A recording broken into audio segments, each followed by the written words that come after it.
Our next segment in our series of hitting misteaches is the idea of getting on top or swinging down to create backspin. I often ask these students why they're swinging in this play, and they say to create backspin on the ball. Proper backspin on the baseball has more to do with where you make contact with the ball. And we increase our chances of making correct contact with the ball by being on plane with it. To get backspin on a baseball, we want to hit the ball just slightly lower of center in the middle of the ball. So when we get just below the middle portion of the ball, we create backspin on it. Hitting coaches that teach hitters to create downward plane in their swing cut the baseball, which means you can create tremendous backspin, but when we cut the ball this way, typically that backspin is going to be straight up into the air.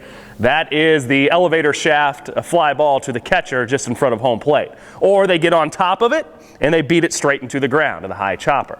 So we want to be on plane with the pitch plane. And that is approximately 8 degrees uphill in the swing, not downhill.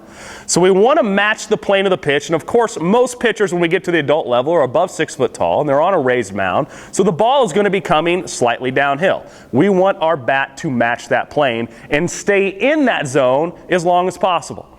So when we get into our sequence and I launch the swing, we want that swing to stay in the hitting zone for as far as possible. And when you're in sequence, you're going to be inside, you're going to get extension. Those things are going to happen for us. We want the bat to stay on plane as far as possible to increase our chances of finding that correct contact point just below center of the ball. When we have a hitter that does launch downhill to get on top or stay on top of the ball, we are not matching the plane of the pitch, which means we have to intersect the ball at a precise moment of time in a very small window, which is very difficult to do. Timing is the hardest portion of hitting. So we increase our chances by correctly squaring up a ball by keeping our barrel in the hitting zone longer. It gives us more leeway for error on the timing portion of the swing.